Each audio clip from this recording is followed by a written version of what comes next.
Commission resumes. Before we carry on with the evidence, I've been asked to address an appeal to those who are present in the chamber. I see there are some people who aren't here, and I'd be grateful if those who are here would convey to them what I'm now going to say. Apparently yesterday, two people took sets of headphones and then didn't hand them in when they left. So at the moment, we're 3 sets of headphones short. We had the problem with a set of headphones earlier. And these headphones belong to the contractor, and the Department of Justice is going to have to recompense the contractor if there are headphones missing. Now, I'm sure the people who took them didn't take them intending to keep them permanently. It was probably just forgetfulness. But I'd be grateful if those who took headphones yesterday, if they're here in the chamber, will please bring them back and hand them in. And if anybody here knows anybody who did that, I'd be grateful if they tell them and pass on the message. So that's the first thing I want to say. The second thing I want to say is that Ms. Michelle Leroux, who appears for the Human Rights Commission, reminded me that today is the 2nd anniversary of those who died on the 12th, that's the Sunday. That's the 2 security guards and the worker who went to Korea 4.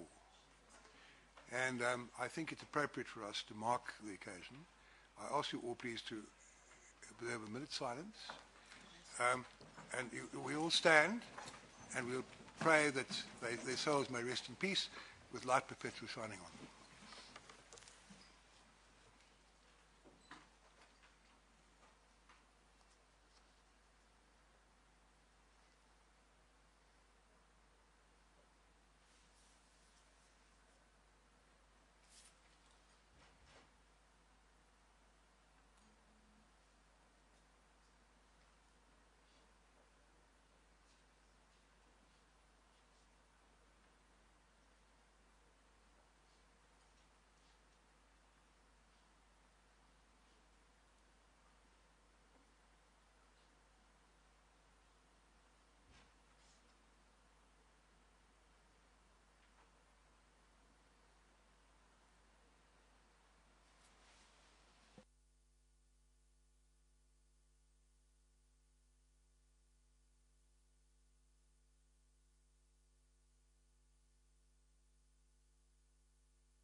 Thank you very much.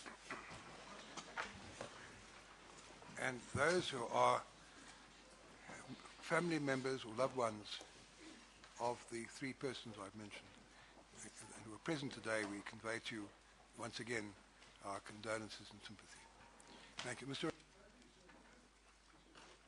Thank you. Chairperson, if you allow me, may I just maybe implore you to use that very welcome symbolic gesture in respect of all the victims, so that I will do so tomorrow.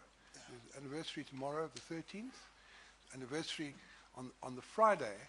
We will it's on Saturday. Remember, the 13th is those who died on the 13th.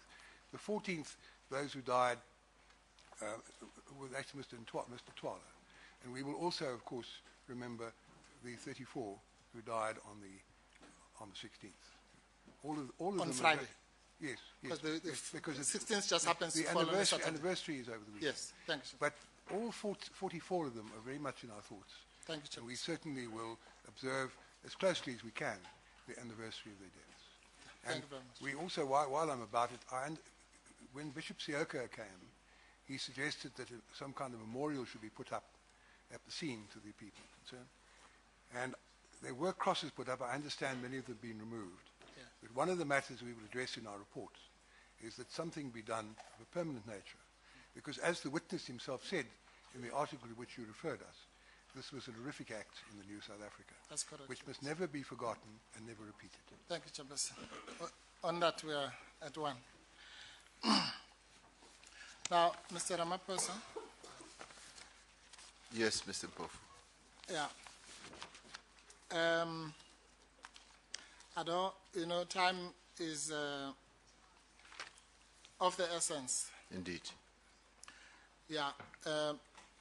you and I'm sure we'll find other terrains to deal with each other. So let's just concentrate on the business of the Commission. Heaven forbid that we deal with each other, Mr. Mpofu. Well, So I hope that despite what happened, you will still put in a good word for all those people who are waiting for their... now the chairperson is conflicted because his son is in this thing. A conflict means there are conflicting interests. Then there's one interest that we all share, as you yourself pointed out. And I hope that you will do your best to ensure that the letters patent that are awaiting the President's signature will soon be signed. Thank you very much. Mr. Chairman, I can assure you that I will not see it as a conflict of interest, which is what I was trying to communicate. And indeed, it is something that needs to be addressed, and we will duly put in a good word, Mr. Mpofu, that this should be done.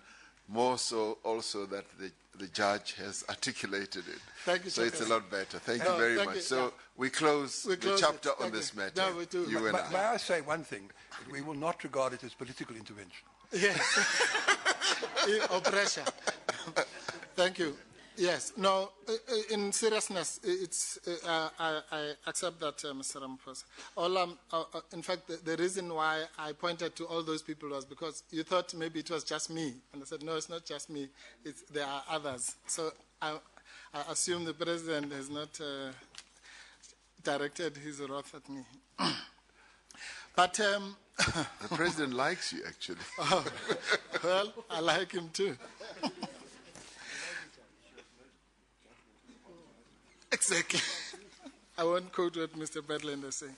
Now, what I was saying, Mr. Ramaphosa, about the conflict is, remember, in fairness, what I was saying to you is that you have a financial interest in this matter, which we, as a shareholder, that we accept. Correct? In which matter, Mr. Mpofu? When there is a strike, as there was now in this case, one of the consequences, in fact, it's not even just one of the consequences, it's the intention of the strikers, is to hurt the shareholders. Isn't that self-evident? Well, if you put it that way, I mean, I never saw this as a matter where one should protect one's financial interests. I was much more interested, and you may not agree, with the loss of life. Financial interest is basically the very last thing, if at all, that one thinks of. Yes. Thank you. No, yes, that may well be so. We'll explore that. All I'm saying is that you had a financial interest in the company. Okay, let me put it this way. People died at Impala a few months before that, correct? Yes, that was reported. You did not phone Minister Mthethwa as a do-gooder, as a person who was just interested with the loss of life. You only did it when it was your company in which you had a financial interest. Is that correct? No, if you were to know, Mr. Mpofu, when incidents like these do occur in the mining industry, which I've been associated with for 9 years of my life, I do pick up the phone and talk to those who are in authority. So in the Impala situation, I did speak to Minister Mthethwa as well and said the people who died there should not have died because the police presence was weak. Did you send emails left, right, and center? No, I did not send emails because I did not get any emails from the company representatives of Impala.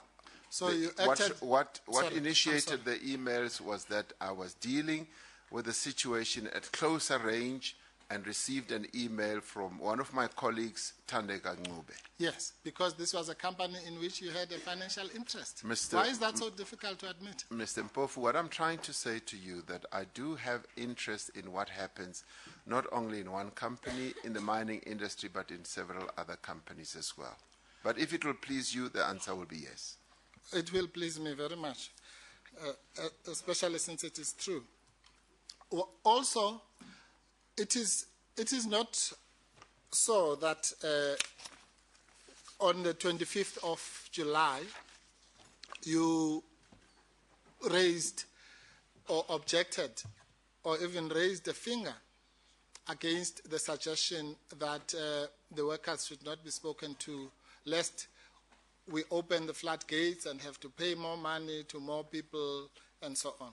Because A, if that was true, and it would have been reflected in the minutes. B, if it was not reflected in the minutes, you would have corrected it in a subsequent meeting, not here in the commission 2 years later.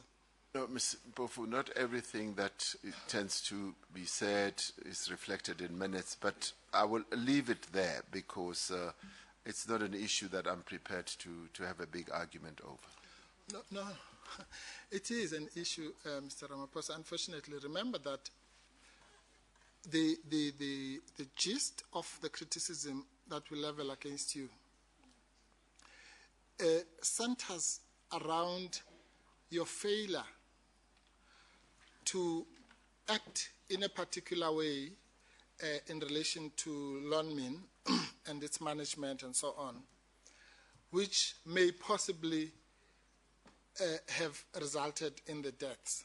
So there's nothing more important in this commission than anything which may have contributed to avoiding the deaths of 44 people. There can't be anything more important than that. Do you understand? Do you accept that? I understand. Yes, thank you. Now,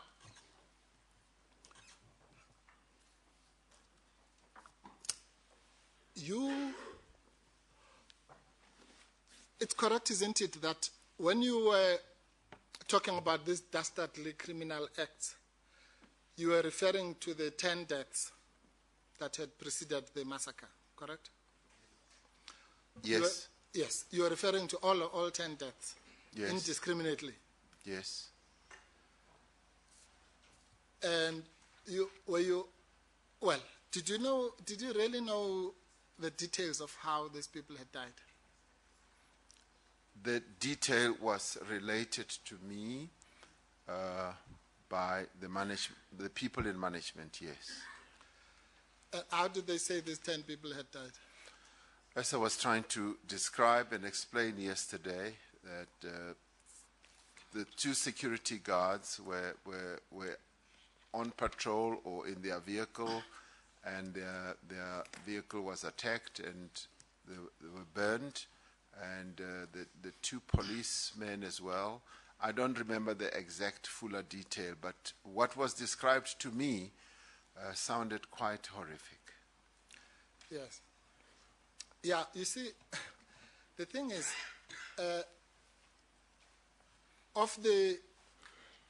your view was that these were criminal acts and these people had been murdered, correct? Yes.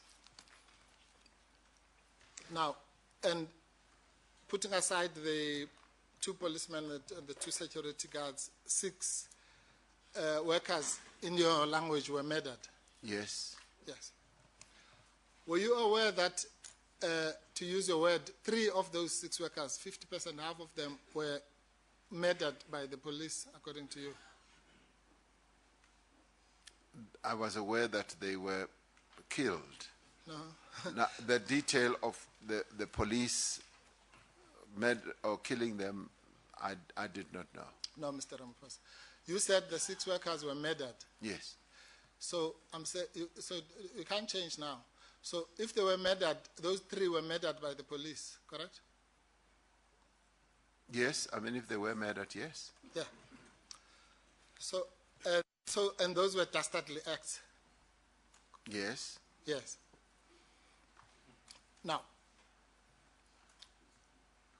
and the shooting of workers by NUM were dastardly acts too. Yes. Yes.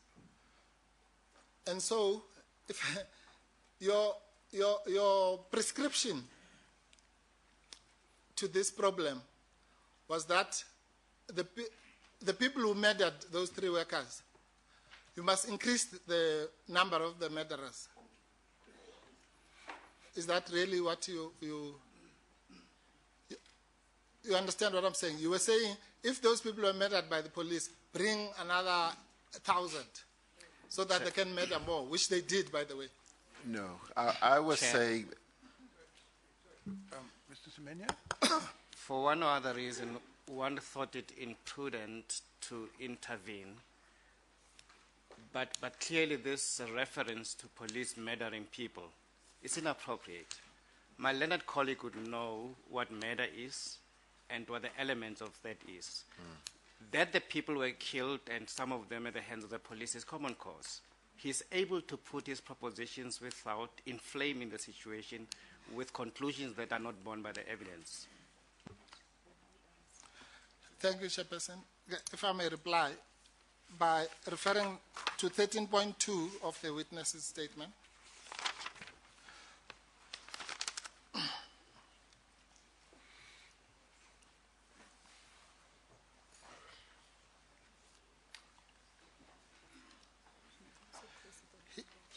He says, arising from the violence, which included the brutal murder of 6 employees, and so on and so on. And I'm talking about. I think you've made the point. Thanks, the witness described these 6 employees, which include the 3 people who were killed on the 13th near the railway line, as having been murdered. That was his impression. His words. You put the question, as I understand it, to the witness, if they were murders, then they were by the police because the police killed them. Of course, it will be argued later, we know, that the witness's statement here that 6 of the employees were brutally murdered, the police will deny that, and there'll be an argument about it. So it's not a given that we can accept as a fact. But anyway, you made the point. The witness, if the witness is correct, they were murdered by the police, because if they were murdered, the witness may well have been erroneously informed, and the statement he makes may not be correct, and that's something we'll deal with later. But I think the point's been made, and we can move on. Thank you, Chairperson. And the real point, Mr. Ramaphosa, you, of all people, you know the difference between just killing and murder, correct? I would know. Yes, you would. So, but that's not even the point I'm making. The point I'm making is much more subtle than that. I'm saying what the prescription, what you are prescribing as a solution, as you claim your mission was to curtail any further violence. What you are prescribing was to bring more of the police who, quote unquote, had murdered those 3 workers. Mr. Mpofu, I think I should say and possibly confess that I did not know that some of those people who were killed by the police. Aha. What I do know is that the 10 people were killed prior to the tragedy that occurred. And as it was put to me, and as it was described to me, it sounded quite horrific. Yes. Thank you. Thank you very much. Yeah, that's exactly what I suspected. You did not know the details of who had killed who, which side had shot which side. You only knew that there were 10 people who had died. I knew about some of the people, and we can go back to some of the communication that I received at the time. Fair enough. So there was a description that prompted me to react in the way that I did. Yes. And the description was to the effect that 2 security guards and 2 police people and some of the workers were actually killed by people who came marching through and they killed them. That's what I was sensitized to. Yeah. You had no idea, even in relation to the security guards, what transpired, who shot who first, and all those kinds of things, for you to conclude that they were murdered, correct? Well, I had the general picture and idea that was put forward to me. So in terms of the actual detail, no. You did not know? Yes? Yes. And this detail, such as it was given to you by the one side of the picture, as it were, by Lonmin, correct? Yes, by people in the management, yes. In the management of Lonmin.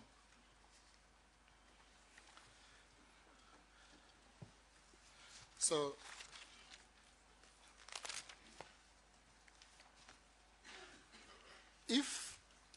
you had bothered to, because I'm just trying to show that this mission of yours of saving lives is something that is untrue and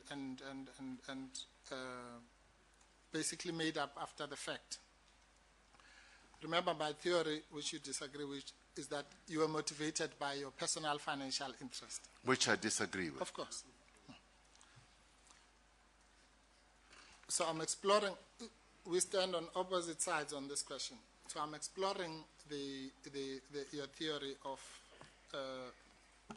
general benevolence.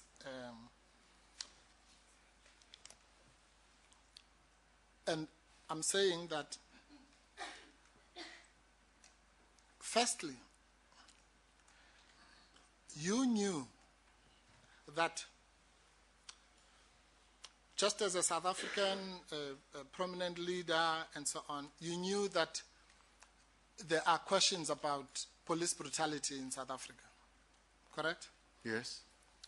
You knew that there are questions about some of the utterances made by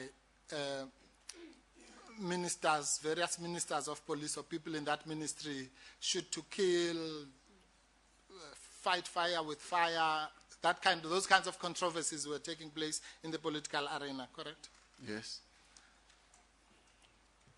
And one of the key things about those debates, at least as explained by Mr. Mteto here, is that the theory of fight fire with fire, use maximum force, kill the bastards, and all that was confined only for criminals. You understand? You know that. I know that. Yes. And by and the you way, knew it at the time. I should say that I don't agree with fire with fire. yes. No, I don't. No, fair enough. Yeah. But you knew that the explanations, which I'm sure you and I wouldn't accept, were that, normal citizens mustn't worry about this war talk. It's confined for criminals. That was the excuse, valid or invalid. Mm-hmm. You knew about that. I've heard about it. Yes. And so, that is why it was of crucial importance for you people at Lonmin to ensure that the strikers are characterized as criminals so that the full brutality of the South African police services might be visited upon them. Chair. Your mission to go to Cape Town was to ensure that the characterization was changed, was it not? To that question. The menu is objective. There is no What's the basis on objective? evidence to say there was a full brutality of the police service on individuals. That's precisely why we have this commission. No, Chairperson, with the greatest respect, I think Mr. Semenya is just wasting my time. I'm making a submission. He can argue at the end of the case. I'm saying, making a The very... complaint is if you're putting something as a fact, which is in fact controversial, if you reformulate the question to indicate that what you are putting is what is your assertion, which is controversial, then I don't think the objection can be upheld. Okay, let's try again. Given the fact that the theory of maximum force, the theory of fight fire with fire, kill the bastards, and all that, has been explained on the basis that it only is attributed to criminals. Mm-hmm. It becomes important when one is sending the police for them to know whether on this occasion they are going to be dealing with ordinary citizens or they're going to be dealing with criminals. You understand that? Chair, I'm afraid we now object. My learned friend articulates a theory.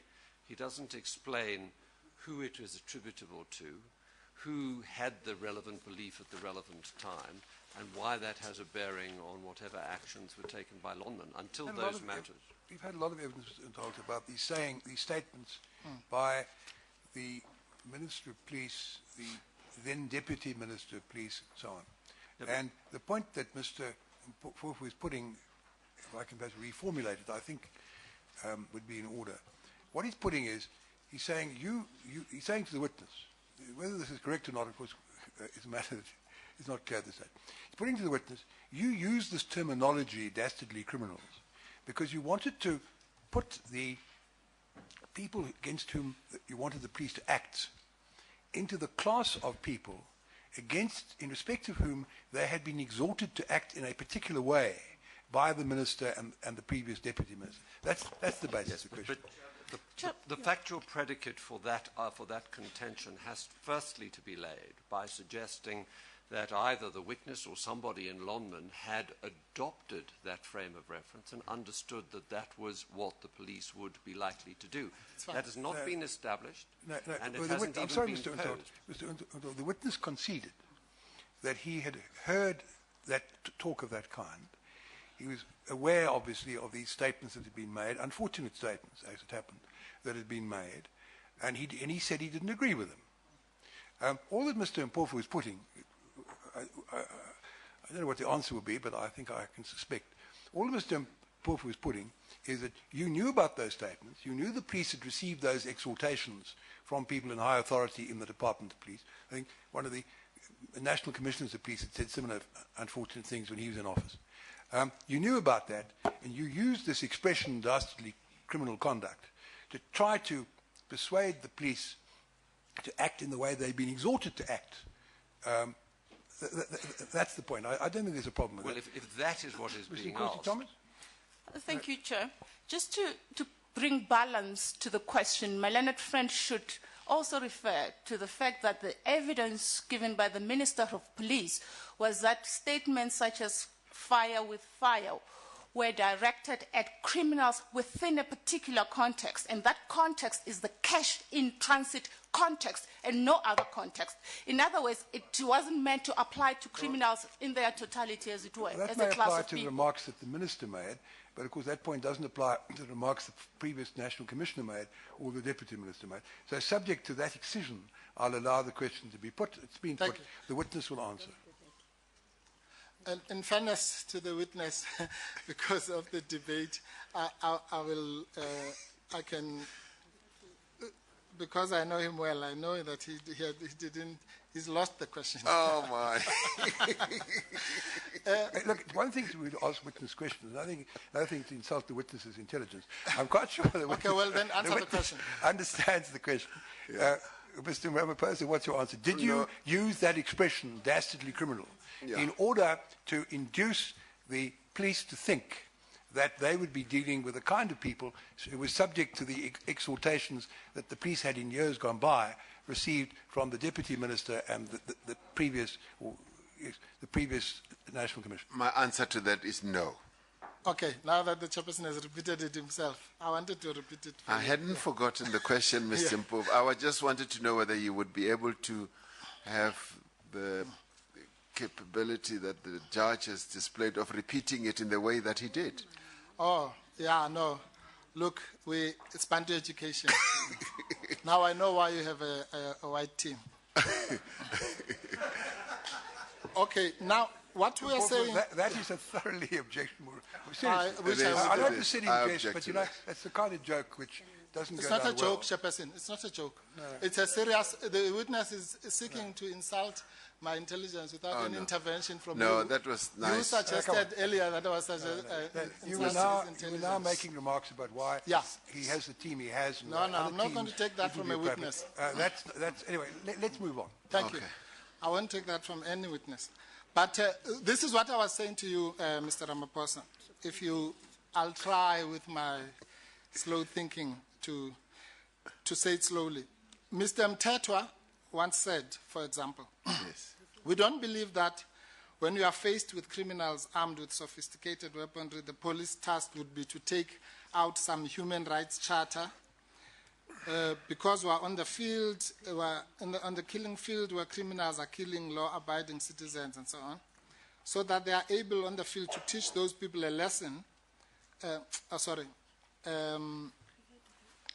to fight fire with fire. There's no other way on that.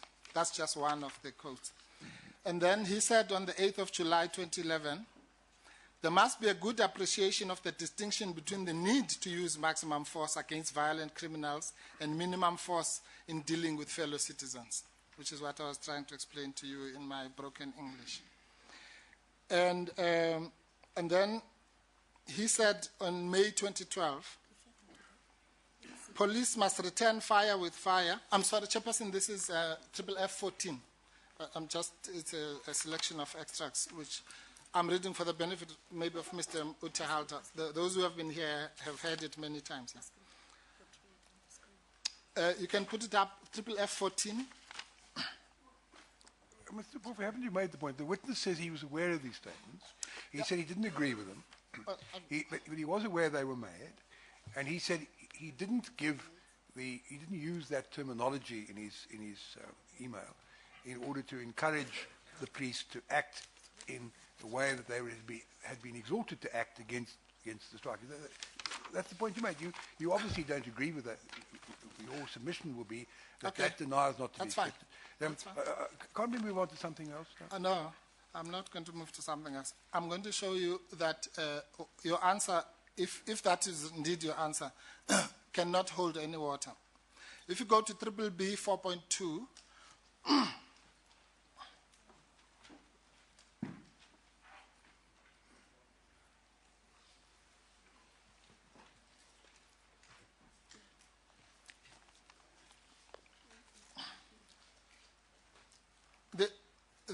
this has been dealt with, but I'm just going to zoom on the theme that I'm talking about. Mr. Hello Cyril, says the email. And then the first bullet, the minister was on radio today saying she's been briefed that this was a wage dispute and management and unions should sit down and sort it out. Not sure who has briefed her. We are waiting to talk to her, Roger. And although not too damaging, it is also not too helpful. Firstly, would you agree that, as we have agreed repeatedly, that the management and the unions or the workers should have sat down to sort this out? Yes, we have said so already. So how can something that is true be damaging? It can't be damaging because they should sit down and sort it out. Do you agree with that? I think you'll have to talk to Mr. Albert Jemison about this email was written to you. Yes. It was communicating to you. So this refers to Jemison's story is not going to help. It cannot be damaging. It can't be damaging. Mm-hmm. Neither can it be unhelpful. Mm-hmm. Okay? So this was wrong, what you were saying. Correct? Yes. Yes. Now that we've got that out of the way, he then says, proceeding on this wrong basis, I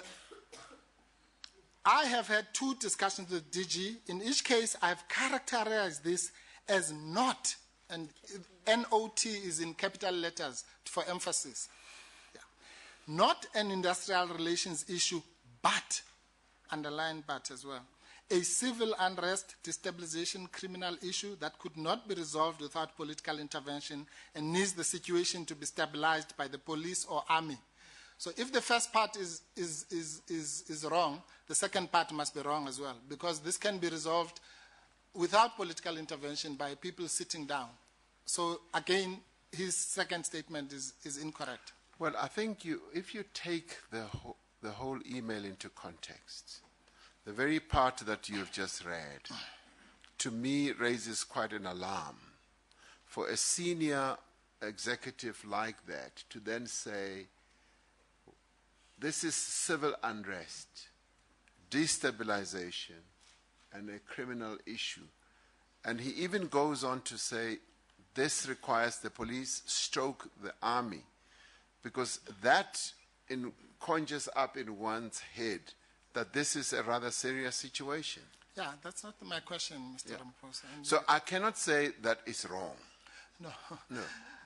Surely, you can say it's wrong. If you've agreed with me that it's wrong, or that it can be sorted out by sitting down. Yes, that's why I say you've got to look at everything in the broader Yes, context. exactly. And if you take the whole context into account, then you've got to say what he is saying with the second part, it's quite a serious situation. No. And that is what I reacted to. No, but what he's saying is that it is not an industrial relations issue, which is false, patently. Well, that's the view that he had come to. Yes, it's a view, it's a wrong view. It doesn't make it not a view. Well, I'm saying it is incorrect. That's where we disagree. You're saying it's correct? Yes, I'm saying he has characterized it as an issue that is now criminal. And he then paints a picture of saying this is almost civil unrest because he's on the ground and he has seen what is happening. Yes, but the point of the matter is that he is asking you to act as a messenger to go and influence that change of characterization, yes, which you gladly did. Yes. Yeah, that's the point. The point is that this person mischaracterizes the situation, asks you to swallow that mischaracterization and go and spew it out to a minister of state, which you do unquestioningly. That is not the role of Black Economic Empowerment Partners. You should have said to him, no, this is not a situation that needs the army to kill our people. This is an industrial relations issue. You must talk to those people. Instead of running around, flying to Cape Town to ask Minister Shabangu to change her characterization. That is a shame. Again, my learned friend is offering an address to the witness. Perhaps he could again break down his questions into parts so that they can be dealt with. Fair enough. Thank you, Chairperson. Do you accept that the whole notion of Black economic empowerment is so that people like you must bring to the table the views, fresh perspectives, fresh values, Ubuntu, and not things to go as they always have? Do you accept that? I would accept that. Yes. But in this case, we were dealing with acts of criminality. People were being killed. And that, Mr. Mpofu, has nothing to do with Black economic empowerment. No. That is just plainly people getting killed. No. And when people get killed, whether you are black or you are white, whether you are Black economic empowerment advocate or whatever, you've got to act. And I acted to try and save the lives of further people being killed. Yes, but your action, I have no problem with you acting. I'm saying the nature of your action was to go to Cape Town and ensure that Minister Susan Shabangu also mischaracterizes the situation so that the people, to make the conditions fertile for the people to be massacred. You did that. As an aside, Mr. Mpofu, I did not go to Cape Town specially. I was on a scheduled trip to go to Cape Town to go and launch the National Development Plan on the 15th. That is what I was going to. So you're throwing this remark about that I went to Cape Town specially is incorrect. No, that's not. You'll find that I've actually made that point to Minister Mtetwa. Mr. Mpofu, Mr. Semenya has got an objection. Oh, sorry. In very repeated occasions, Chair, at your ruling, the word massacre has always been an unfortunate word, and I beseech you, Chair, that Yes, we go back. you're quite right. I hadn't actually concentrated on hearing that word. We have in the past, you remember, said whether it's a massacre is a matter we'll decide at the end of the day. If the police acted in self-defense, then on the appropriate definition of massacre, I don't think it could be so described. But if they did not act in self-defense, then of course it would qualify as Yes. The problem is always, one can't put as an accepted fact something which is still the subject of debate before the Yeah. Commission. No, Chairperson, I won't waste time on that. You and I have had our differences on that. Massacre is a simple English word that means the killing of many people. So it's got nothing to do with whether they're killed in self-defense or After whatever. you raised the point, I looked at my dictionary and it talks about wanton killing. So, or murders. So No. if it was, that's what my dictionary said. Then my dictionary doesn't. Well, I looked at the short Oxford. So anyway, it's fine. Anyway. Everyone in the country except this commission uses the word massacre. So I will use what must I say? But why don't say According to Mr. Semenya, it's an incident. Actually, No. Say killing. that's what he has said before. But it's fine. please. Let's call it whatever. But 34 people were killed on the 16th of August. Human beings like you and me. You accept that? Whatever we call it. Yes, indeed. Yes. Unfortunately, people were killed. Unfortunately. Porfo, it's now lunchtime, Yes. so now take the lunch adjournment. I plead with those people who make interjections and laugh loudly and so on to desist from that. Otherwise, I'll have to implement what I said I'd do yesterday. I don't want to do that. I know everybody wants to be here to hear the evidence of Mr. Ramaphosa, but we want to hear it in peace without disturbance. Thanks, We're now sir. adjourned till 1:45. I'm going to see, I hope we can be back at 1:45. I'm going to see some of the council in respect to the presentations to be presented tomorrow and partly on Thursday. So we may not be back at 1:45, but we'll try hard. Mr. Budlinder, do you want me to adjourn till 2 o'clock? Chair, let's aim for 1:45, on the understanding it may be a few minutes late. Take the lunch adjournment.